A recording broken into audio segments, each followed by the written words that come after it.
Hello everyone! Welcome back to my YouTube channel. It's me again, Shell G. Elnar. If bago ka pala sa channel ko, please subscribe guys and like and share.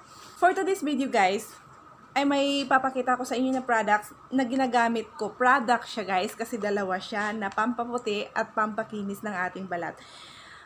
Ito yung una guys na nabili ko sa Watsons. Ito. Abonis Palm Milk.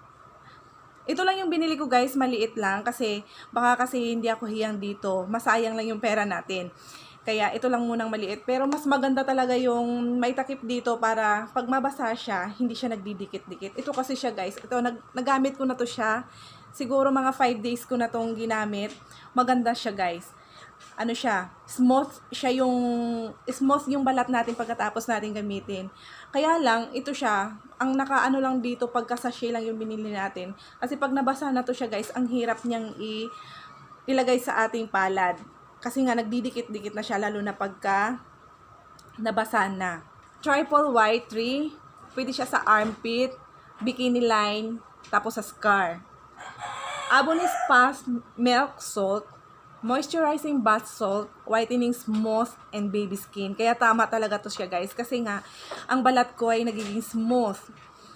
Tapos, may natural exfoliating, natural antibacteria, natural smooth and radiant. Made in Thailand siya guys. Ang nabili ko lang pala sa Watsons. Sa Watsons ko to nabili nung nakaraang araw.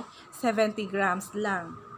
Tapos sa likod, ito, may nakasulat dyan na spa milk salt is a skin brightening product with milk formula and natural spa salt benefits. It is used to scrub the skin to remove grime, sweat, pollutants from your body without causing irritation. Most importantly, to remove the dead skin cells to open up the new ones of new, smooth, bright, and radiant look. At the same time, it nourishes your skin with your milk, arbutin, and allantoin.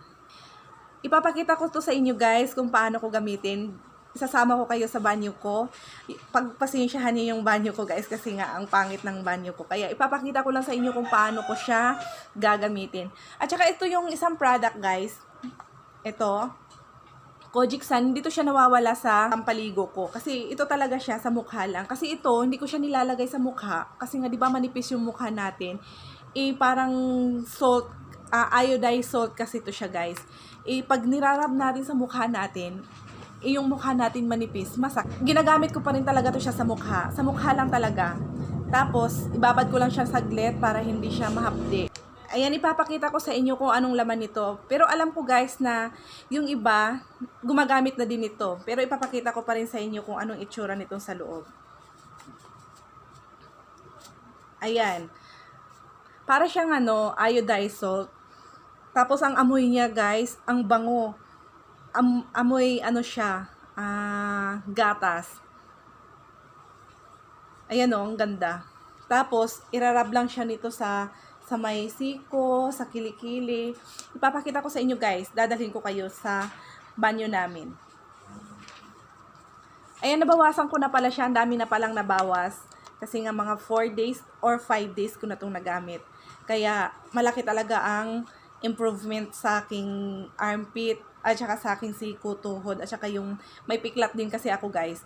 Kaya ipakita ko sa inyo kung paano ko to gagamitin. Ayun guys, andito na ako ngayon sa loob ng banyo namin. Tapos ipapakita ko sa inyo guys kung paano gagamitin yung Abonis Spa Milk Salt. Bago tayo kumuha nito, basain muna natin yung ating katawan. Ayan, basain lang natin.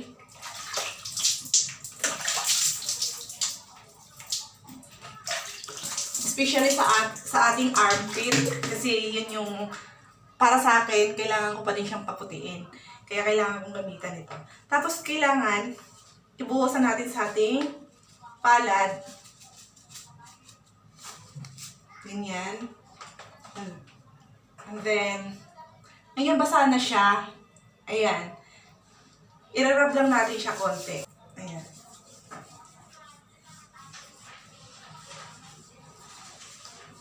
And then,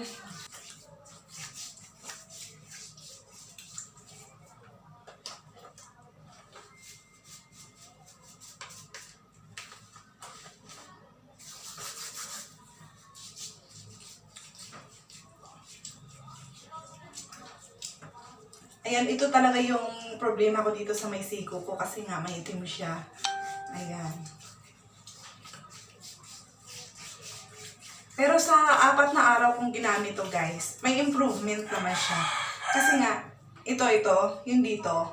Kasi lagi akong nagdi-t-shirt sa trabaho ko, kaya ito may puti dito, tapos ito maitim. Pero ngayon guys, parang pantay-pantay na siya.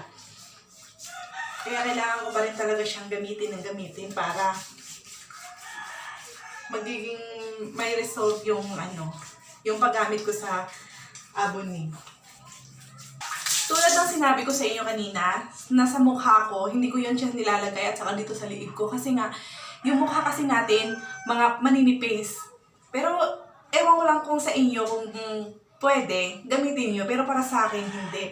Kaya ang ginagamit ko ay yung Kojic Sun. Matagal ko na talaga ito siyang ginamit guys. Hindi ko to maiwan-iwan na sabon na to kasi dito ako hiyang. Dito gumanda yung balat ko sa mukha. Naging okay siya, hindi ako tagyawatin. Ayan, nakita niyo naman. Kaya ilagay ko to siya sa mukha. Ayan. Tapos, huwag nyo lang ibabad ng matagal para hindi siya mahapde. Ayan.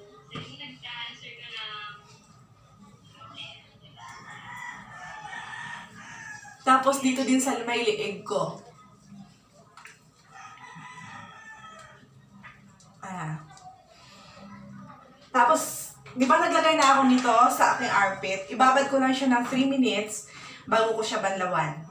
Ngayon tapos ko na siya na ibabad guys, kaya banlawan ko na.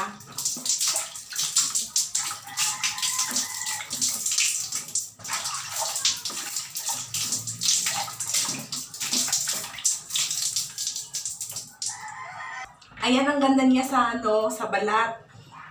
Ayan. Ito, napakaitim nito guys kasi nga doon sa trabaho ko na pinapasukan ko, laging nakatukod tong siko ko kaya maitim to siya dito. Pero ngayon, hindi na masyado. Ayan. Tapos, ang ganda talaga niya. Mai-recommend ko to sa inyo guys kasi ang lambot malambot sa katawan. Tapos, ang ginagawa ko guys, naglagay muna ako nung Aboni, yung salt. Naglagay muna ako sa katawan bago ako magsabon ulit. Tapos yung sabon ko pala, ito, Dove. Ito yung lagi kong sinasabon sa aking katawan. Ayan, pagkatapos ko nung salt, kasi nga pang tanggal yun sa mga libag, at saka malambot din siya sa, sa katawan. Tapos bago itong Dove. Kaya guys, tatapusin ko muna yung pagligo ko. See you on my next vlog. Thank you for watching guys.